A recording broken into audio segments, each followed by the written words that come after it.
नमस्कार, स्वागत है आप सभी का। मैं हूं आपके साथ तान्या वर्मा। तो चलिए शुरुआत करेंगे उत्तराखंड के इस खास बुलेटिन की।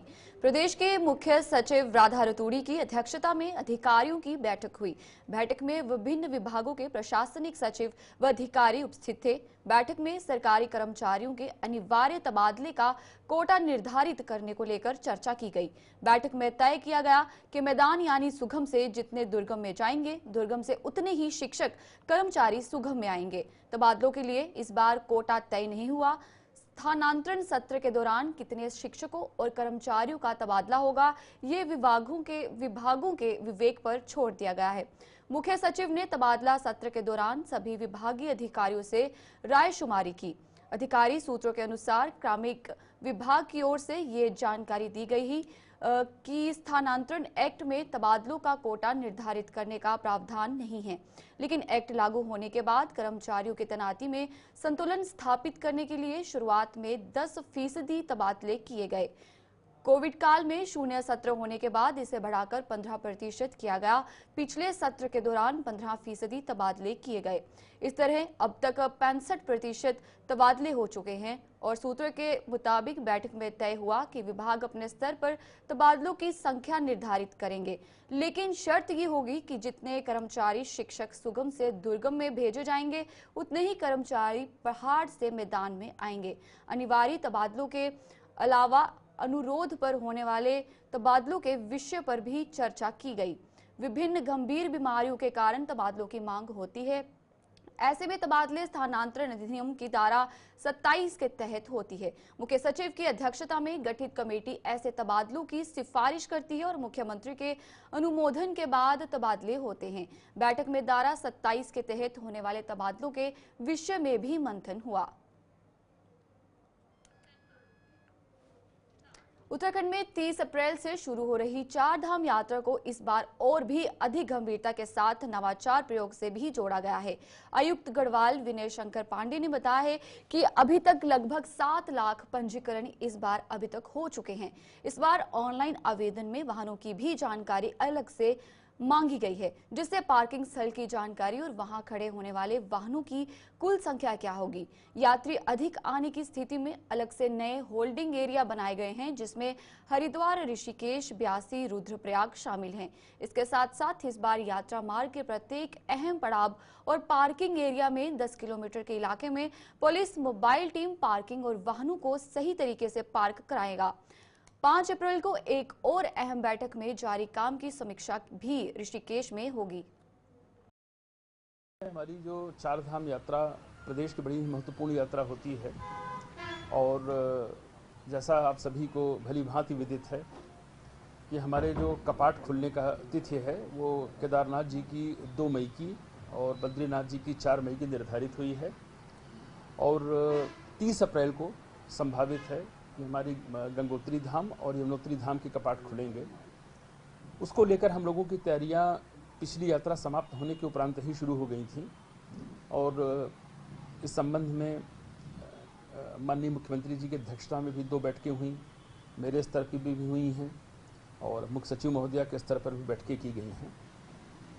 इस बार की यात्रा में हम लोगों का जो विशेष फोकस है वो ये है कि पिछली बार की यात्रा के दौरान शुरुआती कुछ दिनों में हम लोगों को अचानक आई हुई काफ़ी भीड़ से थोड़ी प्रशासन को भी सामने चुनौतियां आई थी।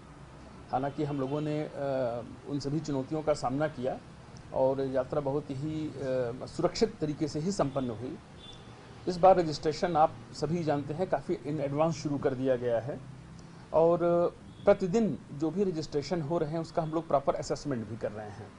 जैसे मैं आज की तारीख में आपको बताने के लिए बिल्कुल मैं सक्षम हूं कि जो 6,41,000 का रजिस्ट्रेशन का फिगर था डे बिफोर यस्टरडे का, उसमें हम लोगों ने एक कॉलम ये भी बना रखा था कि मोड ऑफ ट्रांसपोर्टेशन क्या होगा, आप कैसे आएंगे। तो उसके मुताबिक लगभग 7,500 वाहनों का एक आकलन आया है कि जो 6,41,000 लोगों ने अपना रजिस्ट्रेशन किया है उसमें 7,500 वाहन आएंगे। ये वाहन अपने निजी वाहन हैं। फिर हम लोगों ने इसका डेटा आज भी एनालिसिस हो रहा है कि कितने लोग प्राइवेट व्हीकल से आएंगे, कितने लोग हमारे जो टूर ऑपरेटर्स बसें चलाते हैं उसके जरिए आएंगे। इन 7,500 वाहनों के लिए किस किस धाम पर कितने लोगों को जाना है एज पर देयर रजिस्ट्रेशन, वहाँ पर हमारी पार्किंग कितने वाहनों को कैटर कर सकती है, इन सब चीज़ों का बड़ा ही साइंटिफिक ढंग से हम लोगों ने इस बार इस्तेमाल करना शुरू किया है। इस बार की यात्रा में हम लोगों ने सभी यात्रा रूट पर हर 10 किलोमीटर को एक सेक्टर के रूप में विभाजित किया है और उसमें हमारे बाइक पर जो हमारे पुलिसकर्मी होंगे अपने रेडियो सेट के माध्यम से वो उन 10 किलोमीटर में लगातार मूव करते रहेंगे। कहीं कोई गाड़ी खराब हो रही है या अगर लाइन में कई गाड़ियाँ आड़ी तिरछी खड़ी हो गई हैं जिससे ट्रैफिक में व्यवधान हो रहा है, उसको भी हम लोगों ने व्यवस्थित करने के लिए ये निर्देश दिए हैं।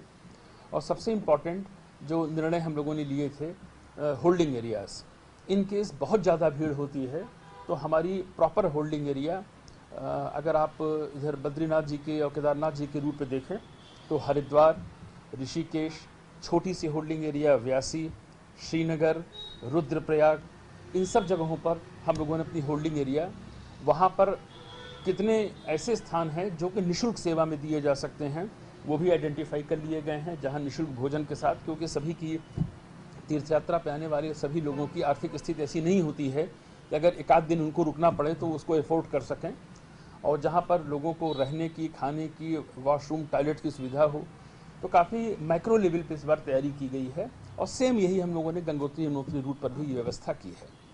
तो हम लोगों का प्रयास यही है कि यात्रा इस बार की सुखद हो, सुरक्षित हो, साथ ही साथ सभी कार्यदायी संस्थाओं द्वारा अपने काम को समय से पूरा किया जा रहा।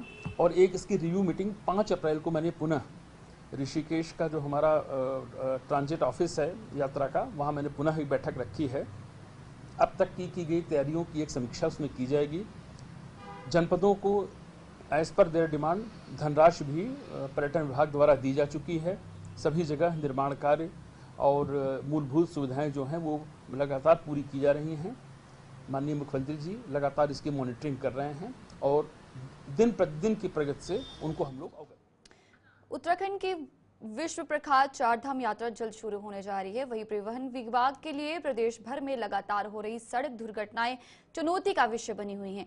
खासतौर पर जिस तरह राजधानी देहरादून में बीते कुछ दिनों में कुछ व्यवहार दुर्घटनाएं देखने को मिली हैं। ONGC चौक पर हुई दुर्घटना में 6 लोगों ने अपनी जान गंवाई, राजपुर में 4, जबकि लस्सीवाला टोल पर हुए सड़क हादसे में 2 लोगों ने अपनी जान गंवाई। RTO सुनील शर्मा, जिनके पास देहरादून, टिहरी, उत्तरकाशी और हरिद्वार के RTO का प्रभार है, उनके अनुसार इस वर्ष की यात्रा में दुर्घटनाओं के मद्देनजर अतिरिक्त फोर्स तैनात की जाएगी। यह भी सुनिश्चित किया जाएगा कि बाहरी प्रदेश से आ रही गाड़ियां भी ट्रैफिक नियमों का अनुपालन करें। देखिए, ऐसा है जैसा कि आप जानते हैं कि चारधाम का सीज़न भी आने वाला है, आने वाले यात्री भी बढ़ेंगे और पर्यटक भी बढ़ेंगे, तो उसको देखते हुए जो हमारी रेगुलर टीमें हैं उसके अलावा अतिरिक्त दल भी लगाए जा रहे हैं। जैसे देहरादून शहर में ये जो हमारा मसूरी मार्ग है वहाँ पर एक अतिरिक्त दल लगाया जाएगा। इसके अलावा जो अन्य मार्ग हैं उस पर भी एक एक दल की अलग से तैनाती की जाएगी, जिससे कि कोई भी सड़क दुर्घटना को रोका जा सके और ये सुनिश्चित किया जा सके कि जो भी अन्य राज्यों से आने वाली गाड़ियां हैं वो पूरे ट्रैफिक के नियमों के अनुसार ही वाहन कर।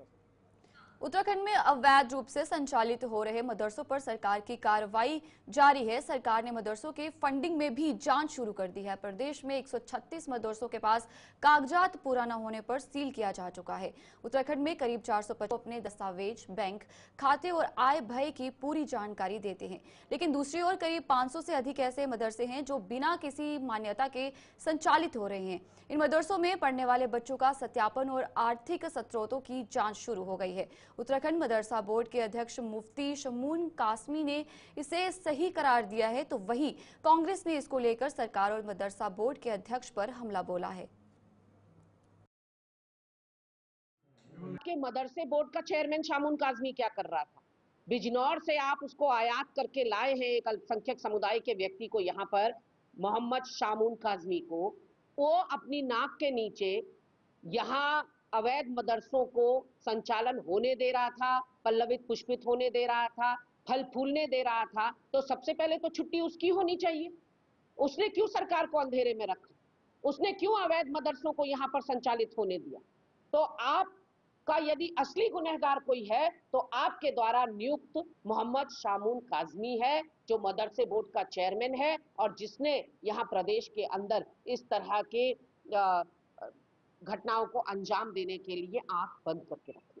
देखिए, माननीय मुख्यमंत्री श्री पुष्कर सिंह धामी जी और उनकी सरकार ईमानदारी और ट्रांसपेरेंसी के लिए जानी जाती हैं और मदारिस से जो मदरसे हैं हमारे, उनमें भी ट्रांसपेरेंसी की एजुकेशन दी जाती है। तो अगर ट्रांसपेरेंसी, ईमानदारी की एजुकेशन दी जाती है तो उन मदरसों को अपने आय का स्रोत बताने में कोई भी दिक्कत नहीं होनी चाहिए। और ये कार्रवाई माननीय मुख्यमंत्री श्री पुष्कर सिंह धामी की कोई इसलिए नहीं है कि वर्ग विशेष को टारगेट किया जा रहा है या मदरसों को टारगेट किया जा रहा है। मैं इस संदर्भ में कहना चाहता हूं कि हमारे पास 88 एप्लीकेशन हमारे पास आई। 27 फरवरी को हमने 51 मदरसों की जिनके वेरिफिकेशन होकर के आया, वो सही मानक पाए गए, हमने उन्हें कंसीडर किया। और 37 ऐसी एप्लीकेशन थी जिनके मानक पूरे नहीं थे, तो हमने उन मानकों को पूरा करने के लिए उन्हें दिशा निर्देश दिया कि आप अपने मानक पूरे करिए। मैं ये बात कहना चाहता हूं कि नियमित मदरसों का रहना, मानकों का पालन करना, ये मदरसों की जिम्मेदारी है और ये सरकार का कर्तव्य है कि वो इनका वेरिफिकेशन भी कराए और अगर वेरिफिकेशन में कहीं कोई अनियमितताएं पाई जाती हैं तो उन्हें पनिश भी करें। तो ये पनिशमेंट जो है इसलिए नहीं है, ये कोई पनिशमेंट नहीं है, बल्कि उन्हें नियमित करने के लिए, उन्हें सुचारू रूप से मेन स्ट्रीम में लाने के लिए ये एक न्याय संगत कार्रवाई है। इसे कांग्रेस पार्टी इस तरफ ले जाना चाह रही है कि ऐसा वोट बैंक, क्योंकि उनका बना हुआ था मुसलमान अब तक, और वो वोट बैंक उनका खिसकता हुआ नजर आ रहा है, तो इसलिए वो अनर्गल बातें कर रहे हैं। जैसे माननीय पूर्व मुख्यमंत्री श्री हरीश रावत जी ने जो ये बात कही है कि आप मान्यताएं दबाए क्यों बैठे हैं, मैं उन्हें अवगत कराना चाहता हूं आपके माध्यम से कि माननीय हरीश रावत जी, हम आपसे निवेदन करना चाहते हैं कि हमारे पास जो भी एप्लीकेशन आई है मान्यता के लिए, हमने उन सबको कंसीडर किया है, उन्हें मानकों के अनुसार उन्हें हमने मान्यता दे दी है। हम आपसे कहना चाहते हैं कि आप ऐसा आपकी तरफ से वक्तव्य आना कि मदरसों के खिलाफ या मुस्लिम कम्युनिटी को टारगेट करने के लिए किया जा रहा है, आपकी वही धारणा है कि 60 साल में आपने उन्हें मेन स्ट्रीम से काट करके अपना वोट बैंक बनाए रखा, और वो वोट बैंक बनाने की आज भी आपकी वही धारणा है। मगर आज उत्तराखंड राज्य के अंदर मुसलमान और मदरसों के संचालक इस बात को भली भांति जानते हैं। हल्द्वानी नगर निगम के पहले बोर्ड बैठक में आज 29 प्रस्ताव पर 163 करोड़ रुपए के बजट पर चर्चा करते हुए प्रस्ताव पास किए गए। इसके अलावा कई पार्षदों ने अपने अपने क्षेत्र में नई स्ट्रीट लाइट लगाने, लाइब्रेरी खोलने, पार्कों को सुधारने सहित सड़क व नालियों के निर्माण की मांग रखी, जिस पर मेयर गजराज विश ने सभी पार्षदों को जल्द निर्माण कार्यों को पूरा करने और नए प्रस्तावों पर कार्य शुरू करने सहित स्ट्रीट लाइटों को लगाए जाने के आश्वासन दिए। मेयर गजराज विश ने कहा कि विकसित हल्द्वानी, सुंदर हल्द्वानी बनाना उनका लक्ष्य है। इसको लेकर वे सभी पार्षदों को समान रूप से विकास की मुख्य धारा में आगे बढ़ाएंगे। और पूरे शहर की स्वच्छता पर, इसके विकास पर, इसकी सुरक्षा पर, इसकी प्रगति पर, ये कैसे सुंदर बने, इनमें सभी हमारे 60 पार्षदों ने अपनी सहभागिता की और सभी ने मैं धन्यवाद देता हूं सभी पार्षदों को कि उन्होंने बड़े प्यार से, बड़ी शांतिपूर्वक, बड़े धैर्य के साथ इस बैठक को संपन्न किया है। और सभी ने, मैं उनको इस बारे में इसलिए भी धन्यवाद देता हूं कि सबकी सोच यह है कि हल्द्वानी का विकास हो, हल्द्वानी की प्रगति हो। मैं उन सबको बधाई भी देता हूँ। 163 करोड़ का लगभग बजट रखा गया है। सर्वाधिक आज तक का सबसे ज़्यादा बजट रखा गया है। सभी पार्षदों के सम्मत से रखा गया, सभी ने इसे सराहा है, सभी ने इसमें हमारे जो वित्त अधिकारी हैं उनको बधाई भी दी है, धन्यवाद भी दिया है। हमारी पूरी टीम जो निगम की है वो सब पिछले 10 दिनों से इस काम में लगी हुई थी और अलग अलग बातों पर चर्चा कर रहे थे, विचार कर रहे थे और सभी विभागों को, सभी क्षेत्रों में जितने भी वर्ग हैं सभी क्षेत्रों में हमने अलग अलग विचार करके इन कामों को किया है। क्योंकि एसटीपी प्लांट अभी वहाँ काम के लिए वहाँ आपने देखा होगा मशीनें भी आ चुके हैं, मुझे लगता है 3-4-5 दिन में काम प्रारंभ हो जाएगा। हमारी दो, एक लाइब्रेरी ताज चौराहे के पास है, एक लाइब्रेरी आपका ध्वजाजाली में है, एक स्थान हमको कटघरिया में मिला है जिसमें हम लाइब्रेरी बनाने जा रहे हैं। तो ये भी यहाँ प्रस्ताव पारित हुआ है। अपने कालाडूंगी रोड में 2 स्थानों पर सुलभ शौचालय बने और उसकी भी व्यवस्था हम यहाँ पर चर्चा हुई है। और लाइट और पोलों के लिए भी हमने पार्षदों से कहा है कि एक हफ्ते में जितनी भी उनकी डिमांड है पूरे वार्ड की, जितनी भी उनको लाइट चाहिए या पोल चाहिए वो सब हमें डिमांड लिख के दें, उनकी भी हम व्यवस्था करेंगे। और हमने एडीपी को कहा है कि जो सड़कें खुदी हुई हैं या जो आप सड़क अभी खोद रहे हैं वो बरसात से पहले बन जानी चाहिए, तो उनको भी निर्देशित किया गया है। तो इस प्रकार के सभी क्षेत्रों में सभी बातों में पार्षदों के साथ बैठकर विचार मंथन हुआ। व्हाट्सएप लाइन के नगर निगम। चलिए उत्तराखंड के इस खास बुलेटिन में फिलहाल इतना ही। मुझे दीजिए इजाजत। नमस्कार।